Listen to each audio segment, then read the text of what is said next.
Here's Mark and Suzanne revolutionizing radio. Well, good morning and welcome to another episode of the Mark and Suzanne Show. I am Mark.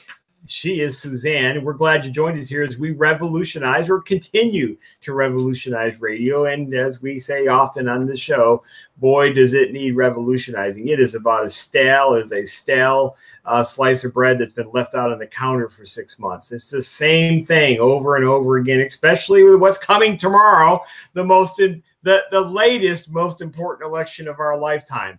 And people are breathlessly sitting, waiting for the results at 7 o'clock tomorrow night. Who holds the House? Who holds the Senate?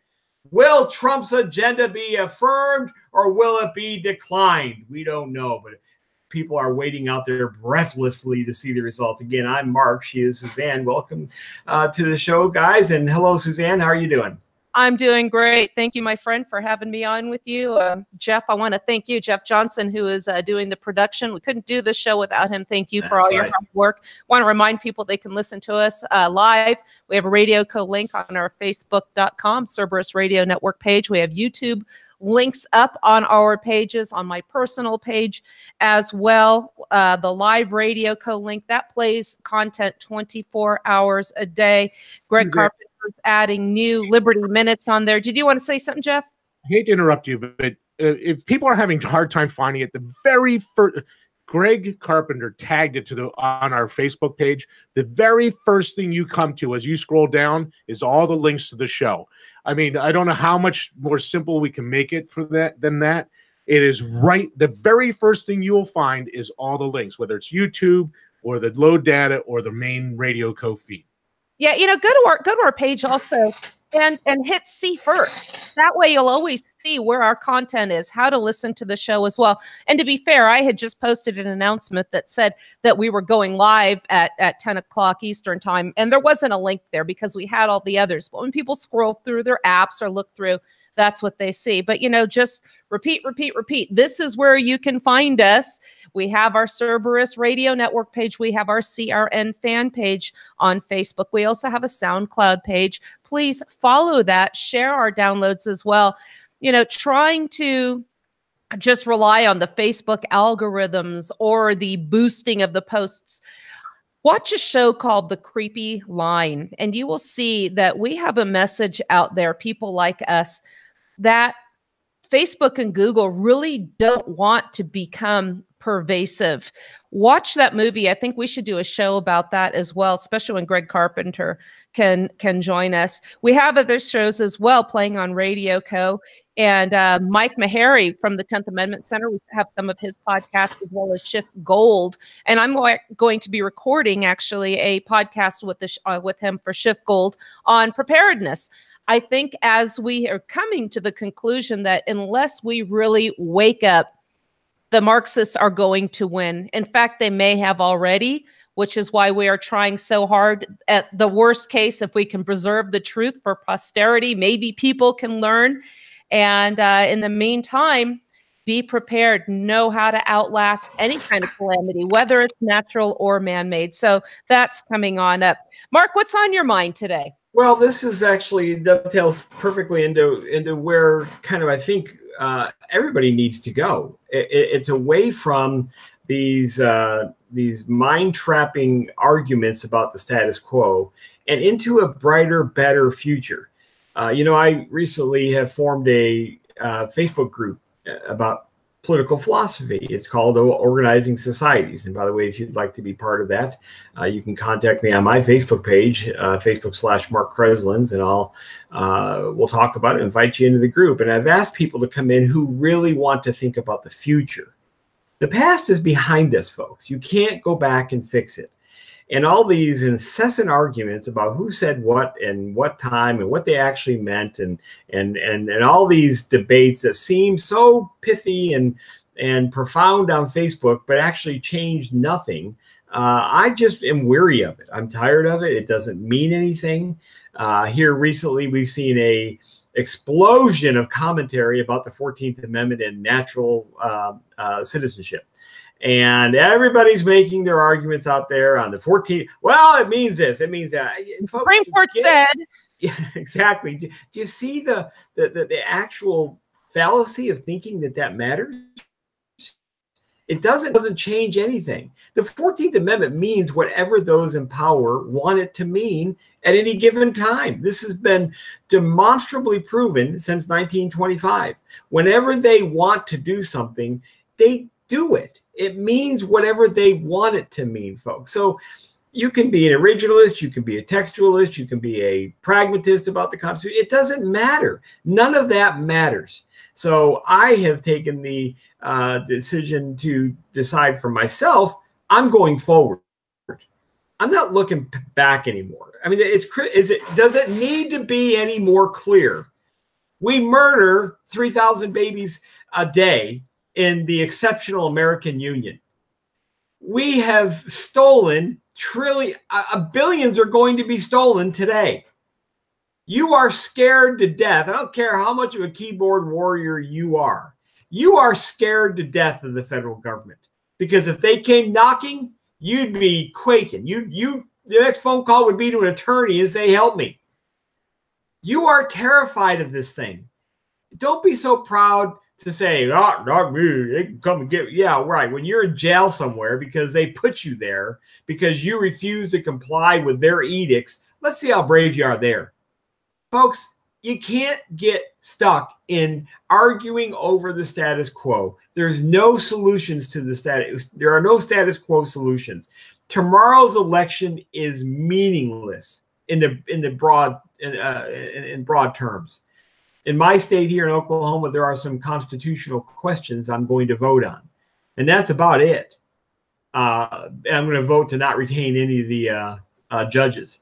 I did the same thing. Every single one. Nope. Yep, nope. You're just there. You're automatically part of the problem. Every proposition. Nope.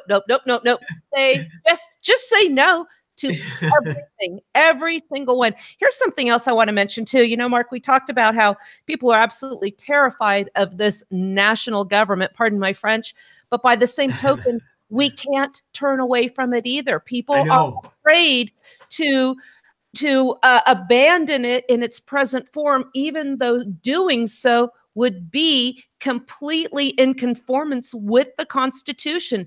You can do this with Article 5. We can completely abolish the government in its present form. But is it really going to work? Is this government ever going to restrain itself? I think the answer is unequivocally no. We've seen that in the past. You mentioned the 14th Amendment means whatever the politicians say it means. Well, you know what? As ambiguous and poorly written as that amendment was, look how clear and concise the other ones were, say, in the Bill of Rights. The Second Amendment is one sentence. The originalists, the textualists, Antonin Scalia took 63 pages to explain what one sentence meant. And while he waxed eloquent, he got it wrong.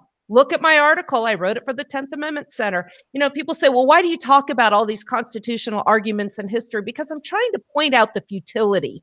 I'm trying to say when the people that we count on the most to get it right still get it wrong, and we cling to that, where are we really headed? And ultimately, this general government loves when we squabble over these little tidbits of liberty they throw our way. I mentioned the koi pond in my parents' backyard. They throw the little pieces out there. We see them coming. Oh, national reciprocity. Oh, hey, we're getting rid of that individual mandate. Hey, Trump is signing an order that's going to get rid of that gag order on the pharmacists. Yay! On prices. This is our victory. Jeff, I think you wanted to comment. Yeah, Mark started off on an idea, and I responded to a post on a thread, and I'm going to leave this person's name out, and I'm just going to read what he said. Not everything can be corrected overnight. He was talking about the person posted that we had a $1 trillion deficit this year under the Republicans. And so this was his response. Not everything can be corrected overnight. Trump has had to pick his battles, pass a horrible budget and move on versus shutting down the government as the Democrats wanted and accomplished nothing. Tomorrow is your chance to help Republicans reduce the deficit by giving them a controlling majority. and not just a paper majority. Tell Congress to pass fair tax. H.R. 25 is something the Democrats have consistently blocked. MAGA. So that's exactly what you were just starting to go off on, Mark, and talk about. And my response was, they have all three branches for 2 years. And what have they done? They've grown government. Yeah. So he's protecting the Marxist status quo. MAGA. Thank you. That's all I want. No, Jeff. The first disaster, that omnibus bill, and he said, I have to do it to keep the military going. The military needs this funding, but I'm not going to do it again. What does he do? A few months later, signs another one. I got to keep the government going. We're keeping the government open. Shut it down. Katie, bar the doors. Yeah, no, that's exactly where we need to begin to think, folks. And this is why this show, I think, is so important. And other shows that we're eventually going to develop here on the Cerberus Radio Network, because there's an appetite out there for new thinking. I'm sick of the old thinking. My guess is you guys are too. I mean, for those of you who are listening that used to be Rush Limbaugh fans or Sean Hannity fans, you know that if you tuned in today, you're going to hear the same essential strategy, just different names, that you heard 30 years ago. 30 years ago. I listened to Rush Limbaugh. I found him in 1980 or 17. Yeah. 1980. I get my 17s confused sometimes. Aging yourself, Mark. Yeah, that's really dating myself. I started listening to him in 1988, and I'll tell you, back then it was like music to my ears. It was like, finally, there's somebody who's saying what I actually used to believe. And so, but if you tune in today, you're going to hear a different set of names, like Donald Trump, Mitch McConnell, Lindsey Graham. You're going to hear a different set of names in 1988, but you're going to hear the exact same strategy, which is we've got to get majority in the House and the Senate, because then, in theory, things are supposed to get better. Well, since 1988, have things gotten better? No, they've gotten much, much, much, much worse. And we couldn't have predicted in 1988 how bad things would be in 2018. But let me tell you, folks, I think we all agree things are much, much worse. They're not better. And we keep fighting this kind of rear guard action. We now, because we just can't stand the idea of losing, we redefine what winning means. Winning now is, well, the Marxists didn't win everything this time. Now, they went for everything. They swung for the fence, and they were trying to hit that grand slam, but we only let them hit a triple. And we claim victory in that. Folks, that's not winning. That's just death by 1,000 cuts. That's just total subjugation by 1,000 cuts. That's all that is. Now, do you want to win? Because the reality is there is actually a way to win. There is. Now, I know I say that, and you people, many of you will think, oh, Kreslins, you're just out in left field again here. Here, Kreslins, you're out, you big idiot. Don't you understand that we've got to get the GOP in power? Hey, Suzanne, are you quoting that Kreslins guy? That wingnut? We have a new name now, the wingnuts. Oh, it's so funny. This week, Suzanne and I got into a debate with somebody who tried to call us liberals. Do you remember that, Suzanne? Yes, and that's, if you stray from the Republican plantation and try to advocate principles of liberty and limited government, all of a sudden you're a liberal. Well, maybe you are in the classical sense of the word.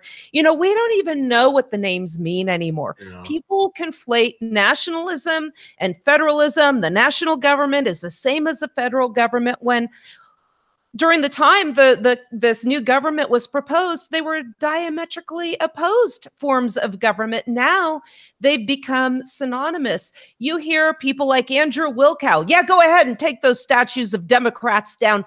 They just think Democrat, Republican, with no analysis into, okay, maybe these were the Southern Democrats, but what were the principles? We've got to get away from the people, from the parties, and to the principles. We're so easily distracted. Look at the whole thing with Kavanaugh. The left went out. They had absolutely no scruples, no morals. We know that these women they paraded around were lying. Now it's been proven after the fact. No apologies, no retractions from the people that put forth these individuals before the Senate. So here we are. But the Republicans are cheering because their guy got in despite the left's attempt to keep Justice Kavanaugh. We need a conservative on the Supreme Court, even though they completely ignored his stance on the Fourth Amendment. So all these constitutionalists are surrendering a fundamental tenet of our freedom and liberty because the left was upset. And we won, and now they're angry. That's a victory. That's a victory. I should put a question mark after that. It's no victory. No, it is not. And we have got to now think differently. And this is my call to my evangelical friends out there. In Matthew 22, Jesus tells us one of the ways we love God is with our mind. Folks, it is a time for us, just a little plea people. It's time for us to start thinking. You know, this idea of genuflecting to the ruling class and thinking somehow the guy that is in your community who raised his hand and said, oh, I want to be the political leader here, that we owe him or her respect when they lie, they cheat, they steal, they deceive, they legitimize murder. Folks, you think you owe them respect? You don't. They're actually little megalomaniac tyrants, and they need to just be removed because they are creating a hostile environment that now, I'm afraid, we are closer and closer to blows. Folks, this was inevitable. When power got centralized in that 10-mile square swampland we affectionately referred to as Washington, D.C., when that power got consolidated there, what we're seeing now was inevitable. Now, I will be the first to admit that the Marxist, Leninist, progressive leftists have been a lot smarter than we have. A lot. I mean, by a factor of a billion, they have been smarter than we have. They have been building the infrastructure for domination of you and me for literally decades. They've been doing it somewhat quietly under the auspices of care. We care about people. We're going to invest in people. We need to care about the American people. We need to give a hand up, not a handout. All these clever phrases that they come up with essentially translates into government gains more and more control. So now what do we have? We have Medicaid, Medicare, Social Security, War on Poverty programs, Great Society programs, Pell Grants, government-funded college, government schools. We have hate crimes legislation. We have anti-discrimination legislation. We have the Patriot Act. We have legal spying on you. Folks, they have been brilliant in how easily they have constructed a system that is merely one megalomaniac away from not slaughtering you. I'm not suggesting for a minute we're going back to Leninist thought where you just start murdering people in the streets here in the United States. That's not how this is going to play out. The Marxists are smarter than that. Yes, they are willing to kill lots of people. There is no question that there's a famous video floating around out there with George Bernard Shaw arguing on behalf of the great ideals of communism, where he essentially says, if you're not productive in society, why do you think you deserve to live? Now, that's a sick question. Now, he's looking in the camera, and he's being filmed. Why, if you're not a productive member of society, why do you believe you have a right to live? Folks, that's the essence of Marxist communism. They will kill a lot of people, but in the 21st century, they couldn't do it the way they did it in the past. They'd be much more clever about how they erased any kind of opposition. It would maybe done through dissidence. It may be done through hate crimes legislation. So this show could be considered a hate crime at some point. Folks, you have no clue how close they are. And as Suzanne started off the show, we may have already passed a tipping point. I don't know for certain. But I think until they send us a order to come off the air because we are hateful people or we're discriminating against a certain class, i.e. the political class, until they send us a cease and desist order, we're going to continue to think we have a chance. Now, maybe it's Pollyannish, maybe we're living in an illusion, but folks, I do think we may still have a slight window, but it's not a big one. And it's going to take thinking to get us across this. No more can we rely on constitutional arguments. We need to think differently now. You know, in my writings, I have been very clear that I am a secessionist. I am pro breaking up the Union. I think that is the moral thing to do right now. The Union needs to come apart and regionalize its governments. Because if you think that there are not cultural distinctives, that just means you've never left your state. If you've gone to other states and you've lived there or traveled there or visited there for any length of time, you know that there are cultural differences that are wildly different. They're huge. And we don't respect that at all when some megalomaniacs, 545 of them, can get control of political power in Washington, D.C. and make everybody embrace one culture. Just on cultural issues alone, set aside political ideology, just on cultural issues alone, this country is already divided. We just need to let it now happen politically. There's nothing now. If that shocks you, if that scares you, then you're not ready really to be part of the solution going forward. If you think that somehow as a Christian that is violating God's plan for America, i.e. the Constitution, then you're not ready for this. You need to go back to Rush Limbaugh and listen to him, because that's where you're going to get your energy. You're going to get your energy from thinking, if we can just get GOP back in control of the Congress, again, for the how many time now, then somehow that works. If that's really where you are, just don't listen to us. We're way too difficult for you to hear right now. And what you'll end up doing is just getting mad, and you'll shout and you'll say, we just need to get back to them obeying the Constitution. Kreslin's a big dummy. If they would just obey the Constitution, this all gets fixed. No, it doesn't, folks. So if that's who you are, don't, unless you're really curious, don't keep listening to it. You're just going to get mad at us, and you're going to get on our Facebook page and tell us how stupid we are and how bad we are. I'm telling you that we are at 1774. We are at common sense. We are at sitting around pubs and taverns and kitchen tables and saying, how do we go forward? Folks, that's what they had. You understand the declaration, the formation, the foundational principles that began this country did not drop out of heaven. God wasn't up there and wrote them down on a piece of paper and then let them trickle down onto heaven and they landed on Jefferson's desk. That's not how this whole thing happened. They confronted the same realities in 1774 that we're confronting now. And they did something we seem to refuse to want to do. We refuse to want to think forward. We think the past. That's them saying, well, if we can just get the king to change his mind. Well, if we can just, if we just get the king on our side, everything is, if we can elect a new king. A new Supreme Court justice. Yes, exactly. If that will enforce the king's edict. That's all we need. You know, Mark, when you talk about how different the states are, this is exactly how we were founded. There's nothing radical in what we are saying, just like the American War for Independence has been misnamed the Revolutionary War.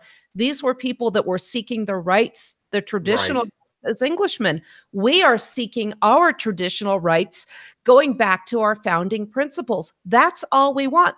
The states were sovereign and independent nations who came together for two very unique purposes: common defense and essentially to set up a free trade zone. Now look at what we've become. We know we've talked about the history many times. Secession was an option that 3 states reserved the right to do should this agreement this compact no longer suit them. And those states were Virginia, New York, and Rhode Island. For Christ's sake, criminy sakes, Rhode Island, they didn't even show up in Philadelphia. They knew how crazy this idea was. So in order to preserve this sovereignty, we had a constitution drafted up and ratified that significantly restrained the newly created government. And as we have seen, those restraints have been shaken off. We have said before, they were shaken off before the ink was even dry on the holy parchment. So now what we're talking about is respecting the differences of the cultures. The people in Oklahoma do not want the people in New York City telling them what to do any more than the people in New York City want the people in Oklahoma telling them what to do. We are different, but what we have now, and I have to credit the public education system with this, is one united state of America, not these United States, plural. And we all have to look towards Washington, D.C. to get what we want, meaning impose our will on the other side. The media loves this. The general government, the politicians love this because it keeps us distracted and keeps us looking at the real solutions, which are decentralization, which are breaking up this massive government that taxes us to death, takes money out of our pockets. We can't even get a GOP Senate and House and White House to defund Planned Parenthood. We're not even seeking a national ban on abortion. Just stop making taxpayers fund it. Planned Parenthood donates how much money to the Democrat Party? And the Republicans can't even put a stop to this? They've become spineless. Congress, which was supposed to be the most powerful member of the general government, the most powerful branch, has absolutely abrogated their authority. All legislative power shall be vested in the Congress. What has happened to that? I refer frequently to Obama's State of the Union address, where he said, where Congress fails to act, I will. What did they do? They should have had him arrested. The sergeant at arms should have dragged him out in leg irons. They stood up and cheered at their own irrelevance. And this is what we're dealing with. Nullification isn't going to be a winning strategy. We talk about it all the time, but ultimately, are the states going to surrender the money that they send to the general government where it's laundered and returned for pennies on the dollar? No, this whole grant scheme has effectively neutered the states, just like Congress did to themselves. So this is where we're coming to. People say you have no solutions. Yes, we do. We do. And these are in complete conformance with our founding principles. It can be done. But are we in the faction, as there was back then? It's kind of dangerous to do that. We might, if we sign that Declaration of Independence, we're going to be subject to treason, folks. We don't want to get in trouble. And my husband, he would love to speak out, but we have kids. Folks, that's why we do this. We have kids. Mark, where do you think we're going to be 20, 30 years from now, looking at when our kids are still alive? I know. This is what terrifies us, doesn't it? And this is why we do it. We're none of us here on this show are spring chickens, and we do have children, and we do have grandchildren, and we do this for their posterity, for our posterity. And I think things are going to be very different for them than they are for us right now. We still have this kind of relative freedom, as a good friend of mine often refers to it. We still can get on the radio here and do things like we're doing right now. We can still verbally protest for now. But folks, there is so much in place right now that will bring that to an abrupt end. And the bottom line is, when they move on this, again, we may have a momentary respite here with Trump. And that's it. I mean, he's not going to be president for life, and he's going to die at some point. In a weird kind of way, he has appeared to be some kind of a blockade to the real effort of the Marxists. Now, whether he's doing that by design or it's just his personality, to know, and we'll never know. But the bottom line is, we have this little bit of a bump here, a pause. So far, we haven't taken much advantage of it, because as we see now on our Facebook pages, everybody can't wait till tomorrow to see what happens. The Drudge Report is filled with stuff. I'm looking at it right now about the big possible surprises tomorrow. Who cares?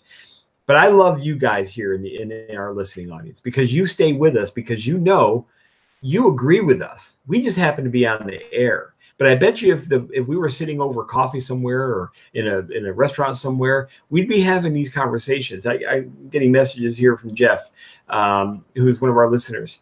And I guarantee if Jeff and I sat and had coffee somewhere, we'd be saying, gosh, this is exactly how we need to get more of our friends to think. And that is our job now, because things are going to get much, much worse if we don't stop it. I think they understood that back in the 1770s. They understood that if we don't stop this now, things are going to get worse. Why? It's not necessarily because the king was going to exert more and more pressure, though he may very well have. It's the fact that they kept on experiencing loss after loss after loss. Appeal after appeal after appeal was not just turned down. Many times it was met with greater tyranny. It was met with greater aggression against the colonists. And so over time, as you lose a lot, you are then faced with a stark reality. Either we do something very different, or they're going to understand we're a paper tiger. We got nothing. They're going to understand that. At some point, they're going to figure out, hey, the best these guys have over there in the colonies is they write us letters. And they say, please stop tyrannizing us. So at some point, then the king just begins to mock in his mind. The parliament begins to just look at us as a cavalier little group of people that, yeah, they're mad. They write their stupid little pamphlets, but, they don't really do anything. They don't really offer anything real until they meet in the Second Continental Congress. And then they start debating. They start forming legislatures in their own areas. And the king starts to get a little worried now because these guys are kind of organizing.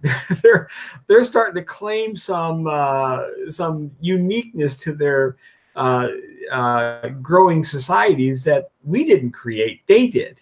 So maybe we need to amp up the pressure a little bit more. And these guys are starting to get a little courage too. They're starting to say, well, we were able to meet. Now, granted, at some point down the road, they're going to dissolve some of those legislatures, but they're meeting, they're in a room, they're saying, well, our colony, we want to do things this way. And in this sense of, we have political power begins to emerge in their minds and in their feelings, their spirit. And before you know it, that becomes infectious in and of itself. Freedom is very infectious when you believe you've been tyrannized. Well, folks, you are part of this. You need to become evangelists for freedom out there. You need to tell people there is actually a peaceful way forward. In fact, Suzanne's brought up an article a little bit ago in our Facebook messaging back and forth by Dr. Walter Williams, a guy who literally began my pilgrimage to where I am now. This is back in 1999. I read an article by Dr. Williams. It caught me totally off guard. And in this article, Dr. Williams, who is a regular fill-in for Rush Limbaugh, you probably all have heard him, argues that it's time to part company. And the premise of his article is, we are irreconcilably different. We cannot bridge. There's no way to bridge the gap between the political ideologies. And so what is necessary?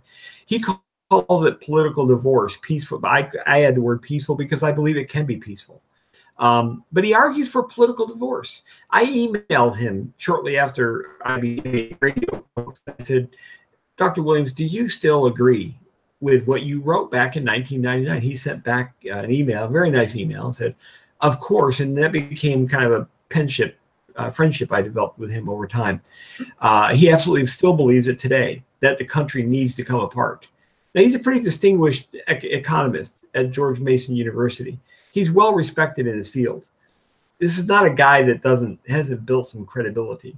And he came to the same conclusion, but that began me on this pilgrimage of understanding, is that really what we need to do? And it was shocking when I first heard it, just like it is for you guys. When you first hear the idea that the Union comes apart, to a degree, it's shocking. It's like, what?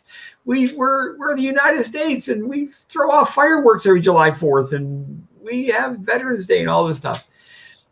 When you stop and de-emotionalize the topic, it begins to make a lot of sense. And that's what happened to me. And then I met Don Livingston, met Tom Woods, Kevin Gutzman, Marshall DeRosa, Brian McClanahan, all these scholars who had been writing on this. Don Livingston was the first professor to actually openly write in a scholarly journal back in 1993, I think he told me, on the value of secession. Now, he had studied all the scholarly journals at that point, and there were 3 articles that were generally about secession.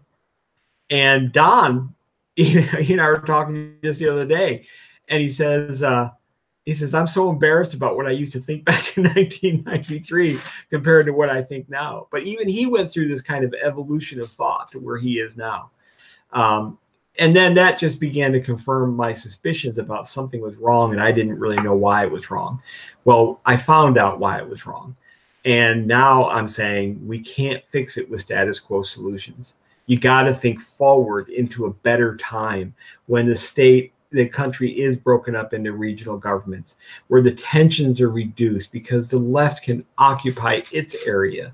It can be there and do whatever it tries to do. But it all began, Suzanne, with that article you posted today in the Facebook chat. It's time to part company.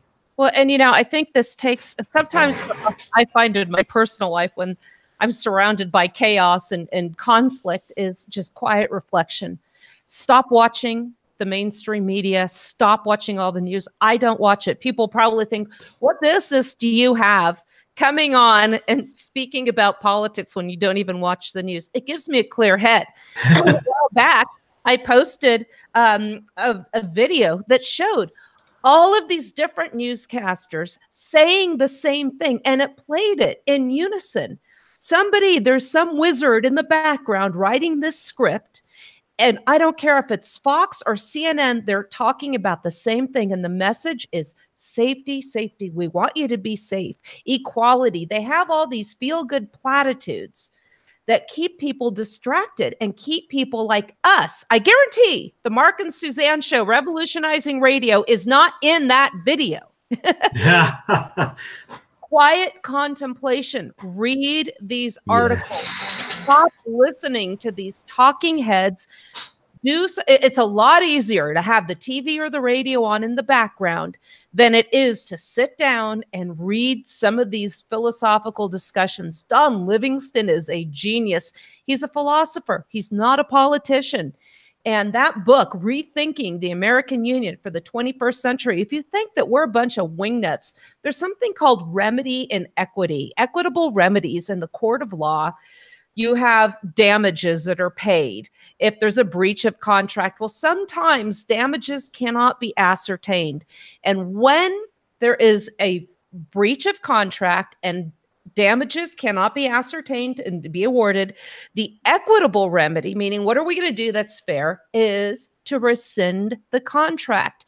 Those states that entered into this compact, a contract to form this general government, continuing from the Articles of Confederation, they were still intended to be sovereign and independent.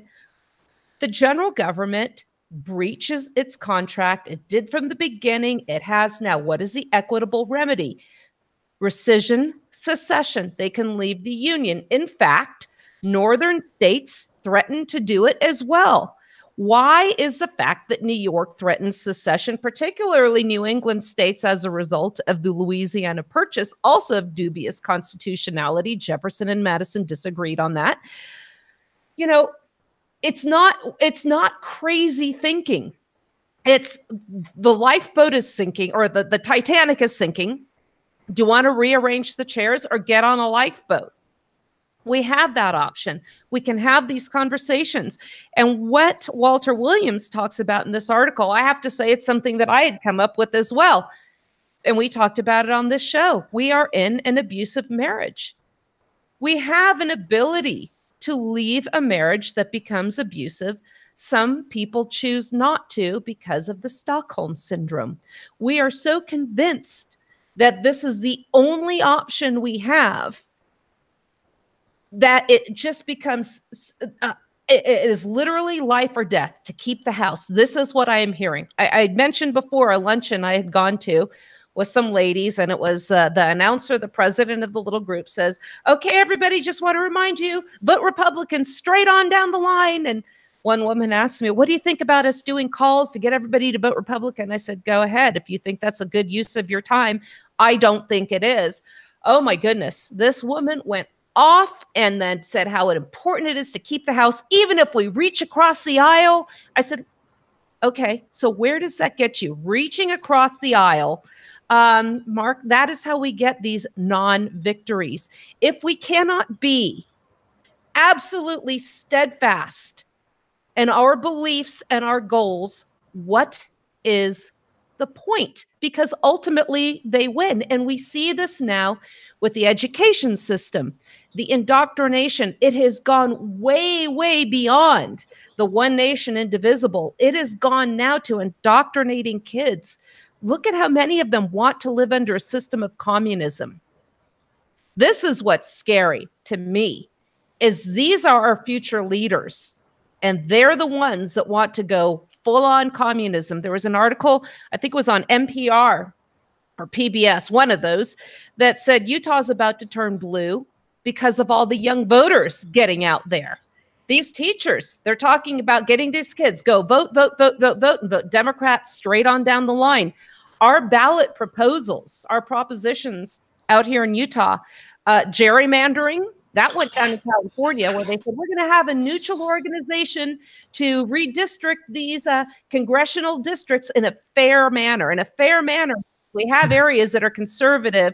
We're going to turn them blue. Expanding Medicaid. We're going to bring Obamacare to Utah. We have, let's see, and then another tax increase for the schools. Everything is for the children. So they're going to use our tax dollars again for these government indoctrination centers to raise future communists. This is why, people, there are options. And isn't it convenient, by the way, that school is now compulsory?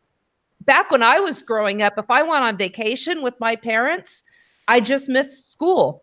Now parents are getting charged, or they're getting brought into court if their kids are missing school. You also mentioned hate speech, another brilliant way to silence the opposition. I just got a message, my email from the California Bar Association. I really, really, really want to give up my ticket, but I worked so hard to get it. I just pay them every year. But they're going to have now in their ethics rules means now guidelines to deal with gender identification. So now if you misidentify somebody by their gender, you can be subject to ethical violations. This is what got Jordan Peterson shut down. Remember, in Canada now, they made it a law. It was a criminal violation to misidentify somebody by their preferred gender. He said, how can you legislate that I have to change accepted language because somebody says they want to be called something that is completely fluid, that can change every day? How can anybody have to keep up, possibly keep up with that? Why should I? What was the result? He was completely shut down. Mark, you mentioned a cease and desist order. We would not get that courtesy. One day, like what happened to Jordan Peterson, and if you didn't have a problem with that happening to Alex Jones, Jordan Peterson, he's a rational guy, shut him down. A voice of reason. I thought the guy was pretty sharp. I might not have agreed with him on everything, but for no other reason than having a common sense reaction to an insane law. California is also coming up with hate crime speech for climate change deniers. For instance, certain companies, oil companies, if they're not going along on the climate change bandwagon, it's going to be considered fraudulent. And then they're also calling this stuff hate speech. This is how they silence us. People don't want to go to jail. This is ultimately how they win. They're going to shame us. We're wingnuts. We're neo-Confederates. We're racist. This is Saul Alinsky all the way. Yeah, no, Suzanne, this is a great, and lest you lose heart, there are actually, like I said, there are ways out of this. What happens in California, in my view, if they want to have those kind of crazy rules and laws, then guess what? I don't live in California. I live in Oklahoma. They'll never happen here. And this is where it's just so hard to think differently about this, because we've been indoctrinated to believe we're one nation, indivisible. And therefore, I have to have some care about what happens in California. Well, that's like me caring about what's happening in let's say Belgium, right now. I don't know what the breaking news is in Belgium today.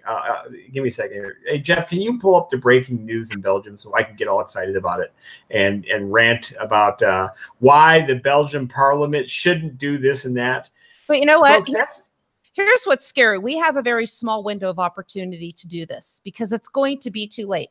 The tactic, and this was very, very successful in Utah, and my friend Ben McClintock from Defending Utah, we've talked about this before as well.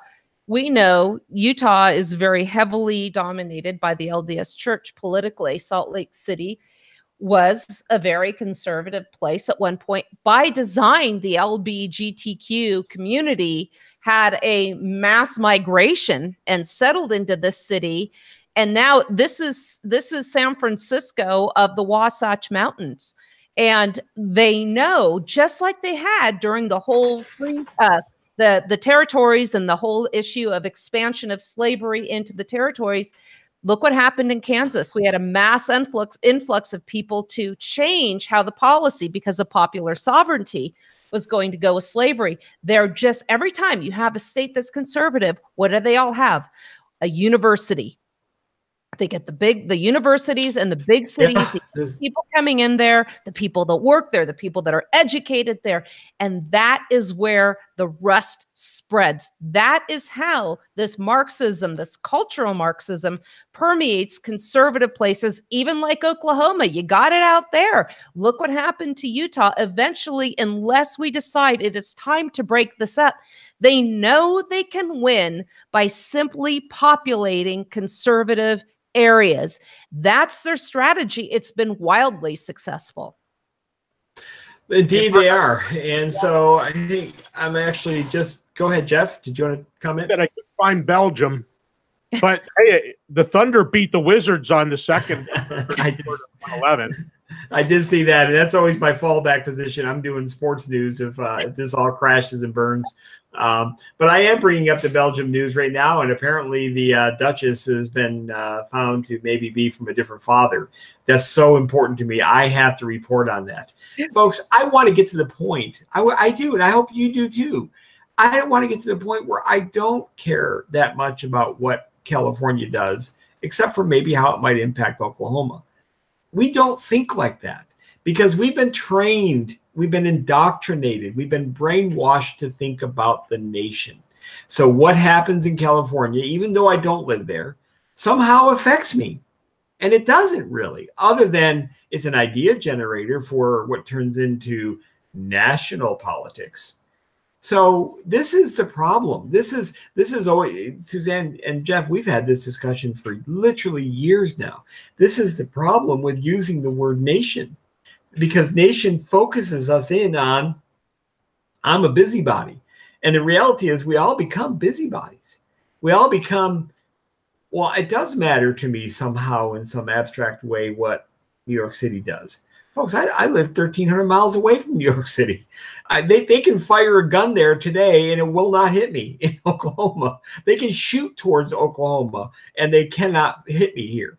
So I think we have to kind of untangle, unencumber ourselves from this thinking. It's hard. Believe me, it took me a long time to think about just Oklahoma and not worry about what's happening in Oregon. And yet that's exactly the fix that needs to happen. If you look at the EU and its configuration of 27 member nations, this is the genius, and this is what the history will tell about UKIP in 2016. Nigel Farage and his little band of rebels over there figured out that not only was Brussels seeking an economic union where they could trade with each other, they had a common currency, they had the ability to travel between countries largely unimpeded. It wasn't just that. The secret little evil part of Brussels was they were trying to create a political union, not just an economic union, but a political union, and Brussels was going to be their Washington, D.C. They were close, yet the brilliant guys, Nigel Farage and his little band of rebels over there in UKIP, figured it out. They figured out they're trying to create a political union here, and we need to stop it. So we are going to secede peacefully secede from the European Union. Since they have seceded, they have stopped Brussels' attempt to unify the 27 member countries into a solitary nation politically. They've stopped it. They've stunted it. It doesn't mean the megalomaniacs in Brussels still don't have this desire. But right now, there's a great deal of respect for the various cultures that are in the nations over there, the various forms of government over there, and there are multiple forms of government in each one of those sovereign countries over there, and they have united together for some economic reasons. At least it fell back to that because of Nigel Farage. Folks, that's all we're arguing for here. That's it. That's all we're arguing for. Is Oklahoma is different than California. It's very different than New York City, as Suzanne said earlier. We just want the freedom to govern the way we want to govern ourselves, not some megalomaniacs in a far-off, distant capital we can't ever get to, we can't ever persuade, telling us what we have to do. For example, the megalomaniacs, 7 of 9 of them in black dresses, we call the Supreme Court, have said Oklahoma is going to legally allow the murder of children. Now, that's not an Oklahoman culture here. I live here. The vast majority of Oklahomans have no interest in having a baby's head ripped off its shoulders in the womb. They don't think that way. I guarantee I could drive up the road and to the local gas station and walk in there and interview the first 5 people I saw and said, do you think it's okay? Do you think it should be okay for a woman in Oklahoma to rip the head of her baby off its shoulders as long as it's in the womb? You know what they would all say? Of course not. No. Well, because of the megalomaniacs in Washington, D.C., guess what happens today? 20 of them will have their heads ripped off their shoulders. Now, folks, all we are seeking to do, those of us who believe in secession, those of us who believe in political divorce, all of it peaceful, all we're trying to do is be a respecter of cultures. Care about the place we actually live, not a busybody worried about what's happening in Oregon. I live in Oklahoma. Oregon can take care of itself. There's plenty of smart people up there. If they want to be as utopian socialists as they want to be, well, they're going to suffer the consequences. That's been the kind of the history of socialism. If you don't recall, it always fails. Now, granted, when it's failing, it tends to do a lot of damage to people, but we will stop it here in Oklahoma. Right now, we don't have the ability to stop socialism. And Mark, that's a great point. As long as we are one nation, indivisible, what we are seeing is states are not held accountable for their poor decisions. California has opted, rather than spending the money, for instance, on making sure their infrastructure and dams are up to date. We saw a couple of years ago, the Oroville Dam was about to fail and flood, and hundreds of thousands of people are at risk. And all of a sudden, the governor, who was talking secession because Donald Trump was elected president, all of a sudden now has his hand out and says, we need money to fix these dams, Mr. President of ours, from whom we no longer wish to secede, as we come groveling with our hand out. And he gives it to him. The states don't have to be accountable for their bad decisions. This was really the point of my article on the constitutional solution for immigration. You know, if we're gonna talk about this Constitution, let's get it right. And this is what we're missing in a lot of these radio shows. A lot of the pundits on television, they talk about the Constitution and how we have to defend our borders from foreign invasions. But when the Constitution was ratified, immigration was not the same thing as naturalization. If California, who wants its borders open and to bring in everybody and anybody from the South who wants to come in, seeks to do that, then they must be held responsible for these decisions financially. Make them support them. What happens? These people come here and they get federal benefits. So the federal government is inviting them to come with these benefits. If we didn't have this welfare society, we wouldn't have to be talking about a wall. We wouldn't be talking about this caravan, which we know is orchestrated to come in and be a distraction. These people, if they were wearing one uniform, we would consider this to be an invasion. And we're so distracted by all of the different scandals, all the convolutions of how we interpret this Constitution. We don't know what's constitutional at all anymore. So let's have a limited government that represents the desires and the will of the people in their community and become decentralized. Switzerland did it very well. People say, well, who cares about Switzerland? Exactly. We do not need to be bombing our way to spread democracy all around the world and spreading freedom via Raytheon. Where is this getting us? The debt is astronomical. We're not getting anywhere. No, that's right, and I think you raise a great point. The local politicians do hide behind the federal government all the time, and they're not held accountable to their poor decisions. Here's the reality: as I talk about this, and we'll talk about this more later on. If you look at the country breaking up into regional government, I've plotted out 14 states that could fairly easily secede and be just fine. The 14 states are largely along the southern part of the country. If they seceded, they would have a GDP of well over $5 trillion. They'd become almost instantaneously the fourth or fifth largest economy in the world. Well, with $5 trillion of GDP, you can do a whole lot of things. They have deep water ports. They have all the agriculture and all the energy they need to sustain a thriving population. If you don't suck all the revenue out of that $5 trillion to pay for a government, that area would become so economically prosperous that it's hard to even fathom what would really happen, the miracle that would happen economically in those 14 states. On top of that, the states would immediately have the ability to end the murder of children in their states. They would no longer be tied to the megalomaniacs in Washington, D.C. Imagine this. Let me speak to something that everybody does. Everybody doesn't murder their children, but everybody on April 15th does something, don't we? We all signed that stupid little 1040, don't we? We all agree under the penalty of perjury that what we've reported is our accurate income that we've made, so that they can determine how much they're going to take and how much we're allowed to keep. Folks, in a seceded, separate 14-state confederation, you don't fill out a 1040 anymore. Think about that. You would never have to report to your masters in Washington, D.C. annually. Well, master, this is how much I made. How much am I allowed to keep this year based on the changes you made last year?